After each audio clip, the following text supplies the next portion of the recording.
지금 인류는 정말 역사적인 전환점에 서 있다고 할 수 있습니다. 우리의 모든 문제를 해결해 줄 수도 있지만 어쩌면 인류의 마지막 문제가 될 수도 있는 기술이 등장하고 있거든요. 자, 과연 어떤 이야기인지 한번 깊이 들어가 볼까요? 네, 바로 범용 인공지능, AGI에 대한 이야기죠. 지금 우리가 흔히 쓰는 AI가 아니라 그것과는 차원이 다른 훨씬 더 강력한 존재입니다. 그래서 우리는 스스로에게 물어봐야 합니다. 과연 AGI는 우리에게 천사가 될 것인가 아니면 악마가 될 것인가? 그 답은요, 전적으로 지금 우리가 어떤 선택을 하느냐에 달려 있습니다. 이게 더 이상 먼 미래의 공상과학 소설 같은 얘기가 아니라는 거죠. 이 분야를 이끄는 사람들은 AGI가 정말 코앞까지 다가왔다고 말합니다. 바로 AGI가 완전히 우리 곁에 오기 전 이 짧은 시간을 두고 우리의 마지막 골든아워라고 부릅니다. 준비할 수 있는 정말 마지막 기회라는 뜻이죠. 그렇다면 지금 우리가 쓰는 AI랑 앞으로 올 AGI는 정확히 뭐가 다른 걸까요? 이 차이를 아는 게 모든 논의의 시작점이라고 할 수 있습니다. 자, 보세요. AI는 망치나 자동차처럼 그냥 도구입니다. 특정 작업에만 뛰어나고 당연히 우리 통제 아래 있죠. 근데 AGI는 완전히 달라요. 모든 지적인 영역에서 인간이랑 맞먹거나 아니 인간을 뛰어넘을 수 있는 그런 제너럴리스트거든요. 바로 이 지점 때문에 이걸 과연 통제할 수 있을까? 미래의 인간의 역할은 뭐가 될까? 하는 근본적인 질문이 나오는 겁니다. 아니, 이렇게 위험할 수도 있는데 왜 이렇게까지 서둘러서 만드는 걸까요? 그건 바로 이 논쟁의 한쪽 편에서는 AGI를 유토피아로 가는 열쇠, 그러니까 궁극의 천사로 보고 있기 때문입니다. 특히 실리콘밸리의 많은 사람들이 바로 이 비전을 강력하게 믿고 있죠. 이 주장의 핵심은 이겁니다. 우리 인간의 좀 멍청한 두뇌로는 도저히 풀 수 없는 문제들을 AGI가 해결해 줄 거라는 거죠. 한번 상상해 보세요. 모든 노동이 자동화돼서 생산성이 무한대가 되는 세상. 그래서 모든 사람이 마치 백만장자처럼 살 수 있는 그런 세상 말입니다. 이 아이디어가 워낙 강력하다 보니까 아예 하나의 이념, 이데올로기가 됐습니다. 일론 머스크나 마크 앤드리슨 같은 사람들이 대표적인데요. 이들은 일자리 좀 없어지는 거, 이런 단기적인 문제에 얽매이면 안 된다, 유토피아라는 어마어마한 보상이 기다리고 있지 않느냐, 이렇게 주장하는 겁니다. 하지만 천국에 대한 약속이 있다면 항상 그 이면에는 지옥에 대한 공포가 따라오기 마련이죠. 자, 그럼 그 위험이라는 게 뭘까요? 이걸 이해하려고 굳이 먼 미래까지 갈 필요도 없습니다. 바로 얼마 전 과거를 돌아보면 되거든요.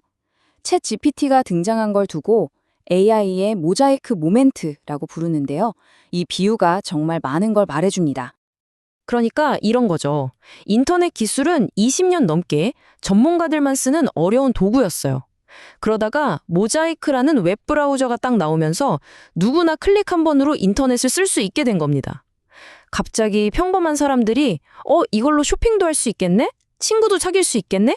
하면서 엔지니어들은 상상도 못했던 새로운 쓰임새를 막 찾아낸 거죠. 챗 GPT가 바로 AI의 모자이크 모멘트라는 겁니다. 이제 수백만 수억 명의 사람들이 이걸 쓰기 시작했으니까요. 좋든 나쁘든 우리는 이제부터 이 기술의 진짜 용도를 발견하게 될 겁니다. 이 슬라이드를 보면 정말 흥미로운 게 바로 이 규모입니다. 언뜻 보면 아직 우리 뇌가 100조 개로 훨씬 복잡해 보이죠? 그런데 AI의 성장은 기하급수적입니다. 보세요. 초창기 챗 GPT에서 10배 더 큰 모델이 나오기까지 고작 2년밖에 안 걸렸어요. 이런 속도라면 그 5년이라는 기간 안에 인간 뇌의 복잡성을 가뿐히 넘어설 거라는 계산이 나옵니다. 그리고 우리 뇌와는 달리 AI는 거기서 성장을 멈추지 않겠죠. 바로 이 지점에서 디스토피아적인 공포의 핵심이 나옵니다. 바로 우리가 통제력을 잃는 그 순간이죠. 문제는 단순히 우리보다 똑똑한 기계가 있다는 게 아니에요. 진짜 문제는 우리가 전혀 프로그래밍하지 않은 예측 불가능한 행동이나 목표가 저절로 생겨나는 창발적 속성의 가능성입니다. 그리고 이런 일은 사실 처음이 아닙니다. 사실 AGI 개발 경쟁을 부추기는 이런 기술 낙관주의는 전혀 새로운 게 아닙니다. 놀랍게도 20세기 초에 있었던 한 급진적인 예순운동이랑 정말 소름 돋게 닮았거든요. 20세기 초의 미래파 운동은 기술, 속도, 공격성 같은 걸 찬양하면서 기존의 모든 제도, 박물관, 도서관 이런 것들을 다 파괴하자고 했어요. 이 예술 운동이 결국 이탈리아 파시즘이 등장할 수 있는 문화적 토양을 만드는 데 기여했거든요. 그런데 오늘날 기술 낙관주의자들이 내놓는 선언문들을 보면 그때 그 급진적인 목소리가 거의 그대로 반복되고 있는 걸 볼 수 있습니다. 정말 놀랍지 않나요?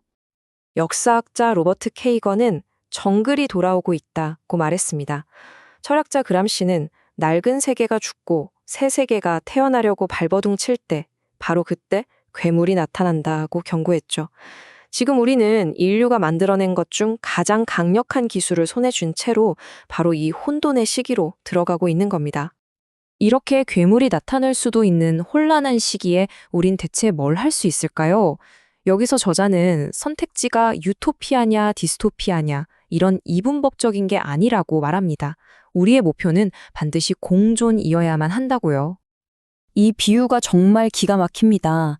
우리가 차 사고가 날 거라고 예상해서 안전벨트를 매는 게 아니잖아요? 혹시라도 사고가 났을 때 살아남고 싶어서 매는 거죠. AGI의 위험에 대비하는 것도 똑같습니다. 이건 비관적인 게 아니라 지극히 기본적인 신중함이라는 거예요. 자동차의 엑셀을 끝까지 밟기 전에 안전장치부터 제대로 만들어야 한다는 뜻입니다. 다시 말해, AGI를 우리의 주종관계로 볼 게 아니라 새로운 지능과 함께 살아갈 파트너로서 접근해야 한다는 거죠. 물론 이 길 쉽지 않습니다. 당장 미국과 중국의 지정학적 경쟁만 봐도 어느 쪽도 개발 속도를 늦추고 싶어 하지 않으니까요. 하지만 저자는 바로 여기에 우리의 생존이 걸려 있을 수 있다고 경고합니다. 우리를 언젠가 헌신짝처럼 버릴지도 모르는 도구가 아니라 함께 공존할 수 있는 파트너로서 AGI를 설계해야 한다는 거죠. 자, 그래서 핵심은 이겁니다. 우리는 지금 한번 올라타면 다시는 내릴 수 없는 미끄럼틀을 타기 직전입니다. 이 끝이 어떻게 될지는 바로 지금 우리의 손에 달려 있습니다. 과연 우리는 우리 자신보다 훨씬 더 위대한 힘을 지배하려는 오만한 주인이 되려고 할까요? 아니면 함께 새로운 미래를 만들어 나갈 지혜를 발휘할 수 있을까요?